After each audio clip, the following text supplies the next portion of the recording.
नमस्कार विद्यार्थी मित्रांनो, सध्या आपण EEC या विषयाचे चौथा चॅप्टर म्हणजेच ट्रान्सफॉर्मर अँड DC मोटर हा चॅप्टर सध्या आपण पाहतोय। त्यापैकी पहिलं कंटेंट ट्रान्सफॉर्मर वरील सर्व कंटेंट आपण स्टडी करून झालेला आहे। तर आज आपण या प्रस्तुत व्हिडिओ मार्फत चालू चॅप्टरमधला दुसरा कंटेंट म्हणजेच DC मोटरचा सविस्तर माहिती आपण या कंटेंटमध्ये समजून घेणार आहोत। तर DC मोटर म्हटलं की हा कोणत्या प्रकारचा मशीन असेल बाबा, हा आपल्यासमोर एक प्रश्न येतो। ट्रान्सफॉर्मर हा एक इलेक्ट्रिकल मशीनच आहे। DC मोटर, AC मोटर अशा प्रकारचे नाना प्रकारचे मशिनरीज या इलेक्ट्रिकल सिस्टीममध्ये सध्या आपण वापर करतो। तर या मशिनरीपैकी काही स्टेशनरी मशीन्स आहेत, तर काही रोटेटिंग मशीन्स आहेत। तर मित्रहो, जे मागील कंटेंटमध्ये आपण ट्रान्सफॉर्मर ह्या मशीनचं आपण ओळख करून घेतलं, तर हा ट्रान्सफॉर्मर हा एक स्टेशनरी डिव्हाइस आहे, स्टेशनरी मशीन आहे। तर त्या उलटमध्ये दुसऱ्या कंटेंटमध्ये सध्या आपण जो DC मोटर आपण स्टडी करणार आहोत, तर अशा DC मोटर हा एक रोटेटिंग मशीन आहे। म्हणजेच हा मशीनमध्ये काही पार्ट हे रोटेशनमध्ये असणार आहेत, काही पार्ट स्टेशनरीमध्ये असणार आहेत। एकंदरीत या मशीनपासून आपल्याला मेकॅनिकल एनर्जी म्हणजे रोटेटिंग एनर्जी आपल्याला उपलब्ध होणार आहे। तर या मशीनसाठी म्हणून आपण इनपुट जो एनर्जी वापरणार आहे तो म्हणजे इलेक्ट्रिकल एनर्जी असणार आहे। तर त्या मशीनपासून आपल्याला मिळणारा जो काय आउटपुट असणार आहे हा रोटेटिंग एनर्जीच्या फॉर्ममध्ये आपल्याला मिळणार आहे। तर DC मोटर थोडक्यात जर डेफिनेशन सांगायचं जर झालं तर कशा पद्धतीने आपल्याला डिफाइन करता येईल आपल्याला, the machine which converts electrical energy into mechanical energy. आता इलेक्ट्रिकल एनर्जी म्हटलं की आपल्याला माहिती आहे की दोन प्रकारामध्ये किंवा दोन फॉर्ममध्ये आपल्याला इलेक्ट्रिकल एनर्जी उपलब्ध आहे। त्यापैकी एक आहे AC एनर्जी, तर दुसरा आहे DC एनर्जी।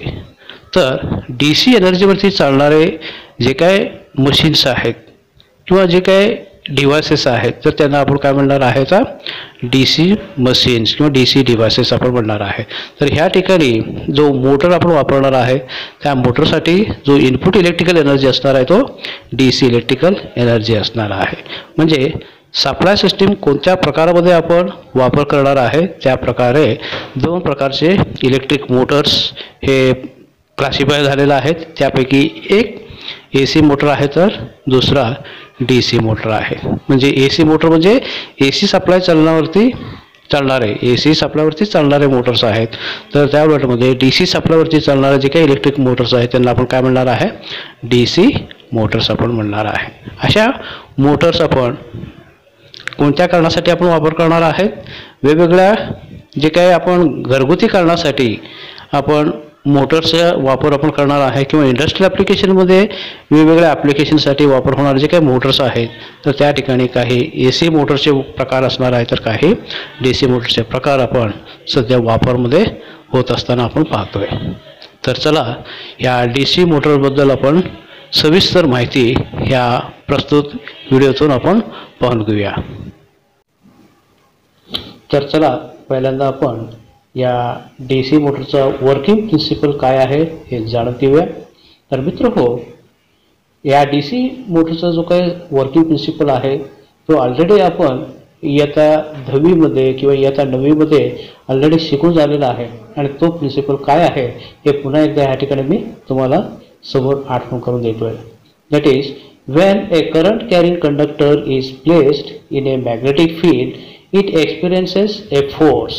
म्हणजेच एखादा करंट कॅरिंग कंडक्टर तुम्ही मॅग्नेटिक फील्डमध्ये प्लेस करता, तर त्यावेळेला काय होणार आहे, that conductor experiences a mechanical force. A mechanical force experience करणे म्हणजे काय होणार आहे, त्या मॅग्नेटिक फील्डमध्ये हा करंट कॅरिंग कंडक्टर काय होणार आहे, रोटेशनमध्ये सेट होणार आहे।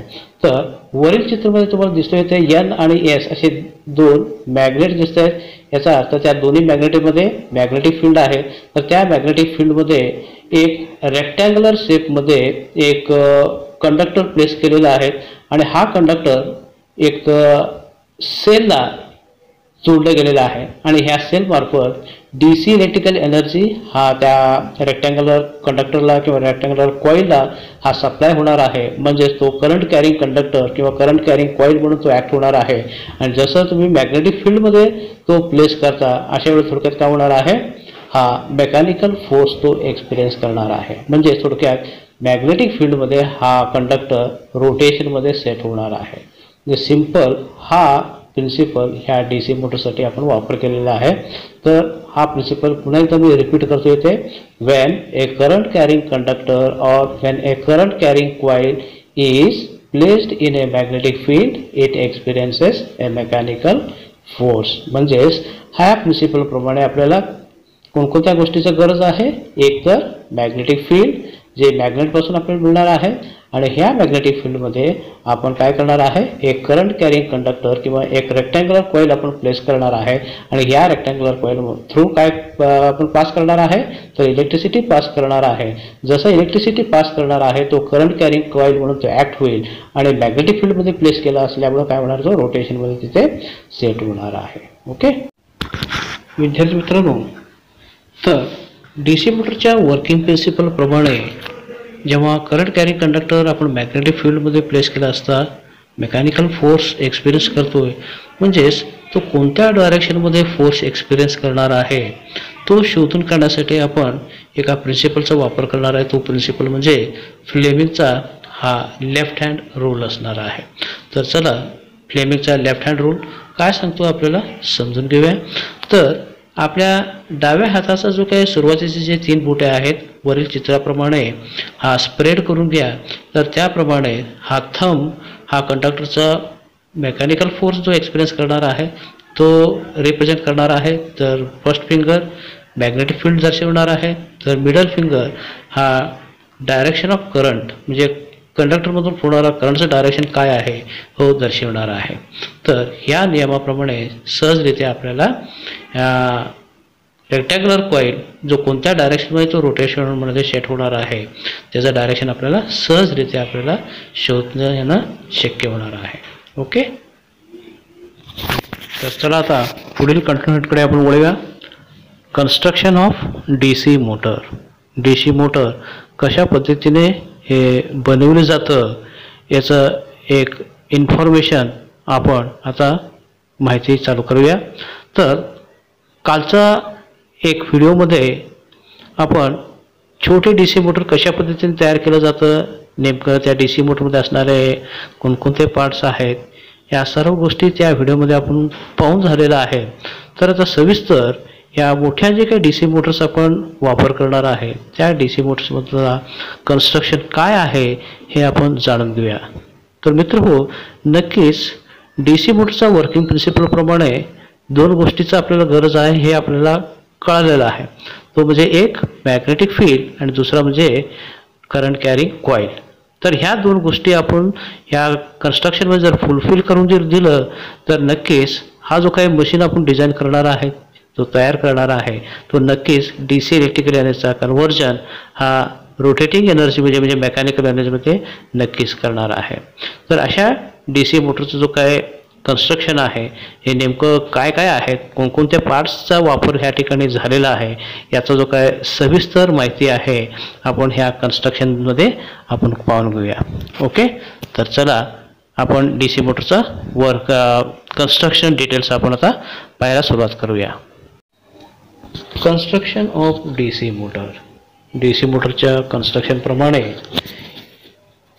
याच्यामध्ये महत्त्वाचे 2 पार्ट्स ह्या ठिकाणी आपण डिवाइड करणार आहेत. त्यापैकी एक भाग म्हणजे स्टेशनरी पार्ट आणि दुसरा भाग म्हणजे रोटेटिंग पार्ट. तर जे स्टेशनरी पार्ट आहे त्याला एक नाव देण्यात आलेलं आहे, तो म्हणजे stator. that is the stationary part of the motor that is called as the stator.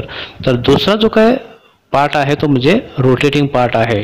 So the rotating part of the motor it is called the armature. लक्षात ठेवायचं, armature. The rotating part of the motor it is called the armature, whereas the stationary part of the motor it is called as a stator. तर मित्र हो, या stator पार्टमध्ये काही parts तुम्हाला पाहायला मिळणार आहे. तर जो दुसरा पार्ट आहे जो रोटेटिंग पार्ट आहे, जर आपण आर्मेचर म्हटलेला आहे, तर त्या आर्मेचरचं सुद्धा काही भिन्न भिन्न प्रकारचे तुम्हाला पार्ट्स तुम्हाला पाहायला मिळणार आहे. तर त्यापैकी जो पहिला पार्ट आहे स्टेटर, तर त्या स्टेटरमध्ये पहिला पार्ट येतो तिथे योक. तर योकच्या नंतर येणार आहे तिथे फील्ड सेक्शन. तर त्या फील्ड सेक्शनचे परत 3 पार्ट्स आहेत. त्यापैकी एक आहे पोल कोर, तर दुसरा आहे पोल शू, तर तिसरा असणार आहे फील्ड कॉईल. असे हे 4 महत्त्वाचे पार्ट्स तुम्हाला ह्या स्टेटरच्या कन्स्ट्रक्शनमध्ये तुम्हाला पाहायला मिळणार आहे.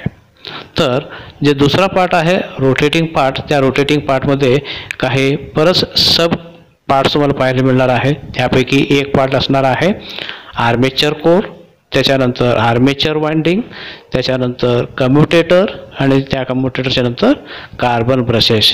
असे जे पार्ट्स आहेत ते तुम्हाला रोटेटिंग पार्ट्स मध्ये दिसणार आहेत. तर ह्या रोटेटिंग पार्ट्सच्या सोबत आणखीन एक महत्त्वाचा पार्ट येणार आहे तो म्हणजे शाफ्ट.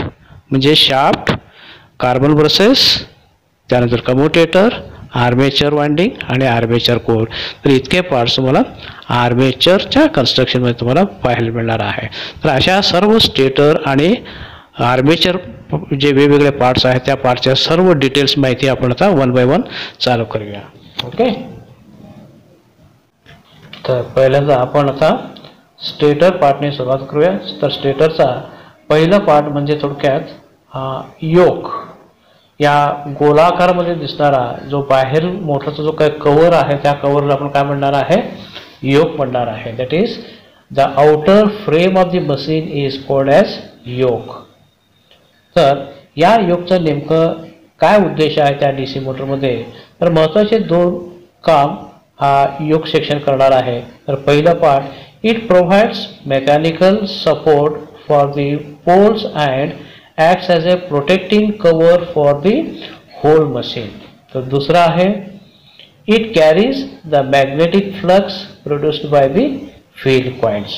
लक्षात घ्या मित्रांनो, ह्या योकचा महत्त्वाचे उद्देश काय आहे, जे काय फंक्शन आहे आता मी सांगून झालं. एक महत्त्वाचा भाग म्हणजे काय असणार आहे, हा एक प्रोटेक्टिव्ह कव्हर म्हणून ॲक्ट करणार आहे. आणि दुसरं हा फील्ड पोलपासून जे काय मॅग्नेटिक फील्ड तयार होणार आहे त्या योक सेक्शनमध्ये, त्याला फ्लो होण्यासाठी जो काय पाथ लागणार आहे तो पाथ प्रोव्हाइड करण्याचा काम सुद्धा हा योक सेक्शन करणार आहे. हे असे महत्त्वाचे 2 काम हा बाहेरील कव्हर म्हणजे आउटर कव्हर म्हणजे थोडक्यात हा योक सेक्शन करणार आहे. लक्षात आला बघा. तर हा योक सेक्शन एकतर कास्ट आयर्न मटेरियल किंवा कास्ट स्टील मटेरियलपासून तयार केलेला हा बॉडी असणार आहे. एकंदरीत मोटरचा जो काय बाहेर जो काय तुम्हाला आउटर कव्हर दिसतोय किंवा जो काय बॉडी दिसतोय, तर त्या बॉडीलाच आपण काय म्हणणार आहे, that is called as the yoke section.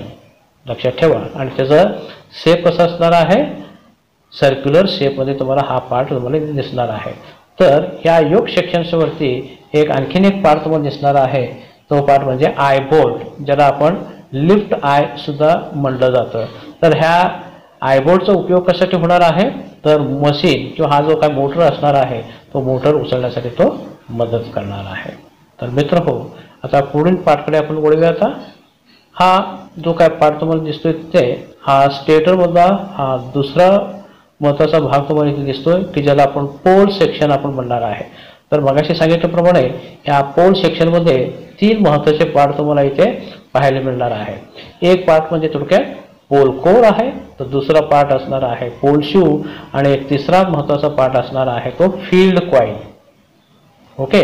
तर ह्या चित्रणामध्ये जे ब्ल्यू कलरमध्ये तुम्हाला दिसणार आहे, वरील हा जो काय 2 स्क्रू लावलेला जो काय पार्ट आहे त्या ठिकाणी लिहिलेला आहे तो लॅमिनेटेड पोल कोर.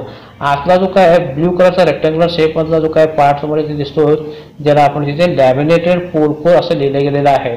आणि ह्या लॅमिनेटेड पोल कोरचा जो काय पुढील हा स्प्रेड झालेला जो काय पार्ट आहे त्याला आपण तिथे लॅमिनेटेड पोल शू असं आपण म्हटलेलं आहे. तर रेडिश कलरमध्ये एक आपल्याला पार्ट इथे दिसतोय आणि तो म्हणजेच काय आहे, फील्ड कॉईल आहे.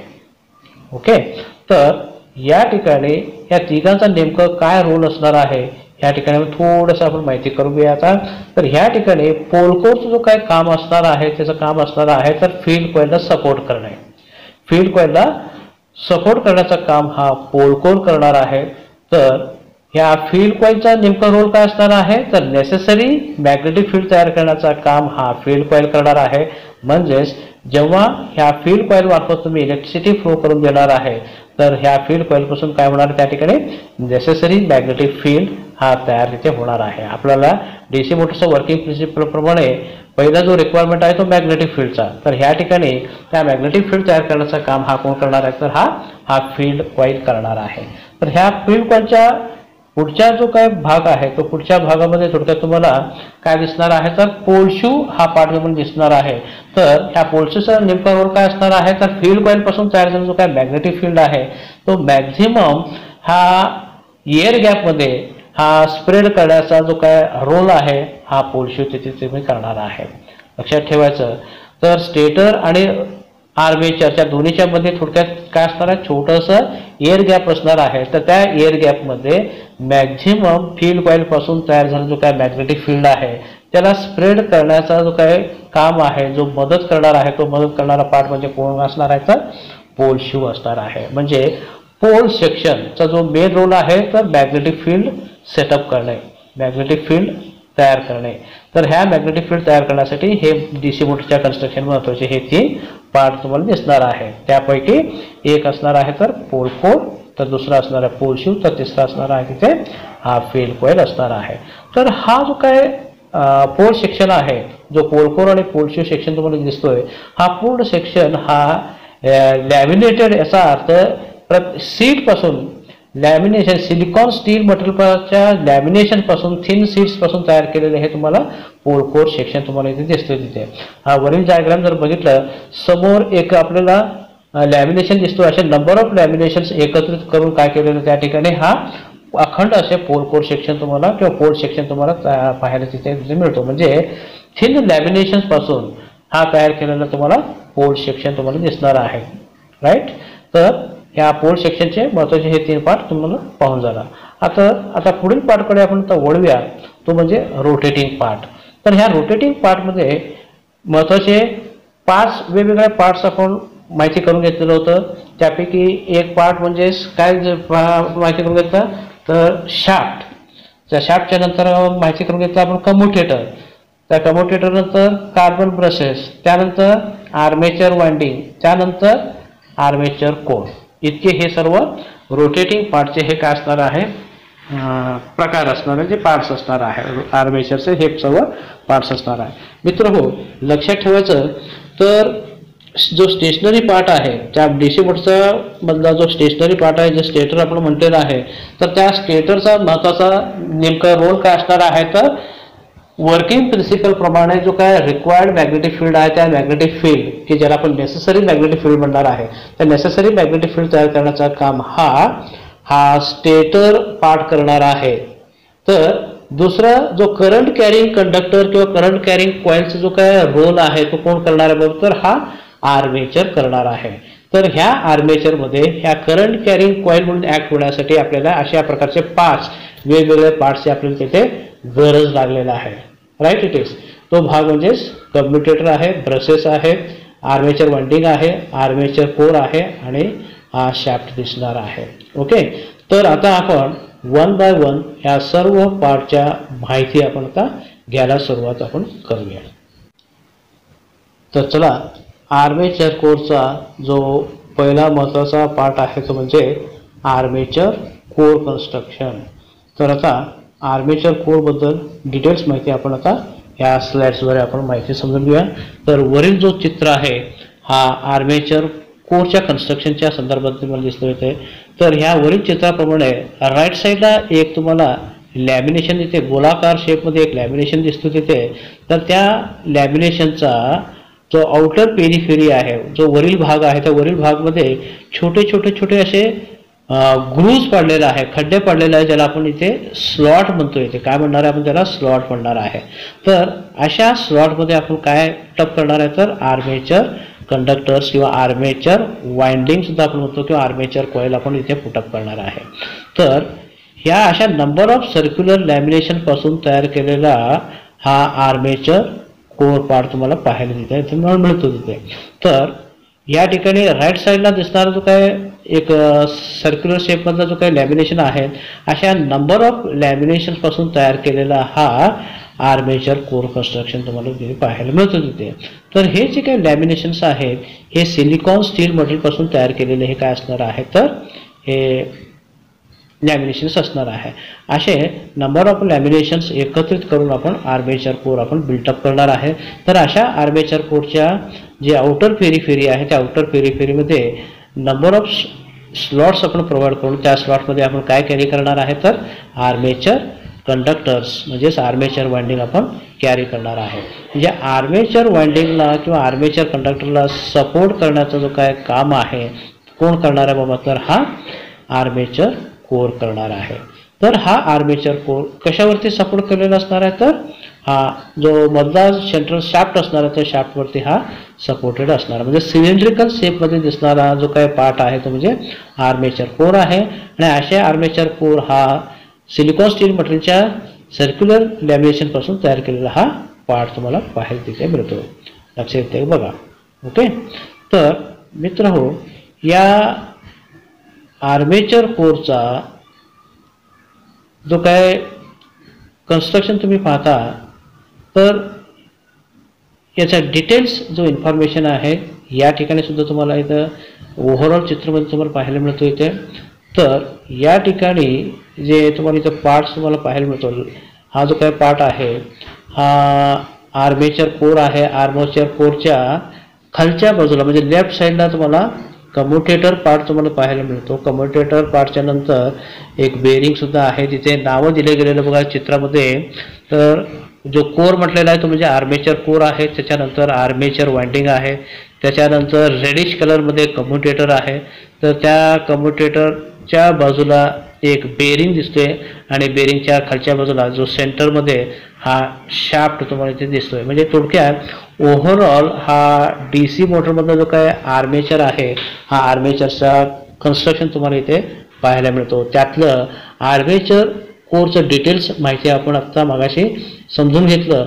तर आर्मेचर कोर हा सर्क्युलर हा सिलिकॉन स्टील लॅमिनेशनपासून तयार केलेला आहे. तर त्याच्या आउटर पेरिफेरीमध्ये काय आहेत स्लॉट्स आहेत आणि त्या स्लॉटमध्ये आपण आर्मेचर वाइंडिंग कॅरी करणार आहे. म्हणजे आर्मेचर वाइंडिंगला सपोर्ट करण्याचा जो काय काम आहे तो कोण करणार आहे बाबा तर हा आर्मेचर कोर करणार आहे.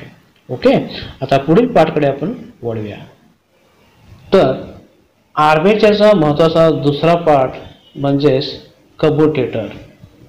तर त्या कम्युटेटरबद्दल आपण माहिती आहे आता हा समोरील स्लाइडद्वारे आपण घेऊया. आता तर आर्मेचर कोरच्या समोरच्या बाजूला तुम्हाला हा कम्युटेटर पार्ट तुम्हाला पाहायला मिळणार आहे.